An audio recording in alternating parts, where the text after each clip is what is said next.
Assalamualaikum warahmatullahi wabarakatuh. Berikut video hasil penelitian skema penelitian tesis magister dengan judul Konsep Pembatasan Kewenangan Mahkamah Konstitusi dalam Pengujian Undang-Undang Pemilu dengan Partial Principle.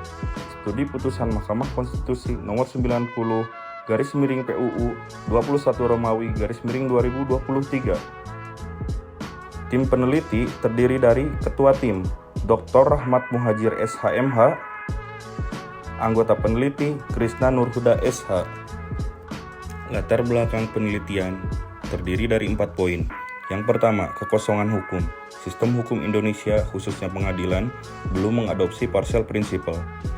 Partial principle merupakan doktrin yang melarang pengadilan mengubah aturan pemilu saat tahapan sedang berjalan. Yang kedua, masalah utama. Mahkamah Konstitusi memiliki kewenangan yang luas untuk menguji undang-undang pemilu tanpa batasan waktu, yang seringkali memicu ketidakpastian hukum. Yang ketiga, dampak nyata. Putusan Mahkamah Konstitusi di tengah tahapan, contohnya Putusan 90 tahun 2023, mengubah aturan main secara mendadak, menyebabkan kesulitan bagi penyelenggara, khususnya KPU. Kemudian kebingungan pemilih dan gangguan strategi peserta pemilu. Yang keempat, potensi politisasi. Perubahan aturan yang mendadak sering memunculkan kecurigaan adanya rekayasa hukum untuk kepentingan politik praktis. Tujuan penelitian yang pertama, mengkaji seberapa mendesak penerapan partial principle dalam membatasi kewenangan Mahkamah Konstitusi untuk menguji undang-undang pemilu. Yang kedua, merumuskan kerangka kerja untuk mengintegrasikan prinsip ini ke dalam sistem hukum Indonesia guna menjamin stabilitas regulasi pemilu. Yang ketiga, memastikan adanya kepastian hukum, keadilan, dan integritas proses pemilu bagi semua pemangku kepentingan. Kebaruan penelitian terdiri dari 3 poin. Yang pertama, konsep limited partial principle. Penulis menawarkan penerapan partial principle yang tidak kaku mutlak, melainkan dengan pengecualian khusus atau fleksibel untuk kasus yang berkaitan dengan perlindungan hak pilih warga negara atau voting rights.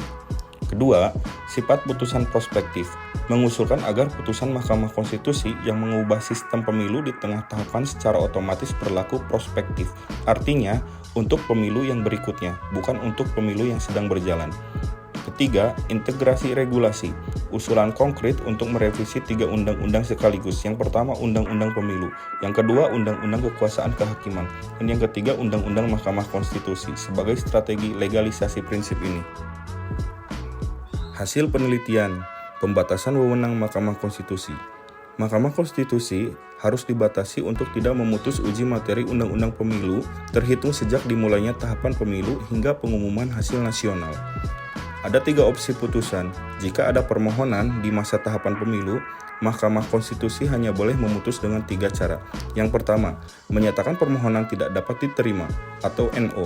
Kedua, menolak permohonan. Ketiga, mengabulkan permohonan tetapi memberlakukannya untuk pemilu mendatang, artinya prospektif. Pengecualian darurat, pembatasan ini dapat dikesampingkan hanya jika permohonan menyangkut pelanggaran hak konstitusional warga negara untuk memilih atau voting right. Rekomendasi legislasi, mendesak DPR dan Presiden untuk segera merevisi Undang-Undang Nomor 7 Tahun 2017 tentang Pemilu, Undang-Undang Nomor 48 Tahun 2009 tentang Kekuasaan Kehakiman, dan Undang-Undang Nomor 24 Tahun 2003 tentang Mahkamah Konstitusi untuk memasukkan doktrin partial principle menjadi sebuah norma. Sekian yang dapat kami sampaikan. Assalamualaikum warahmatullahi wabarakatuh.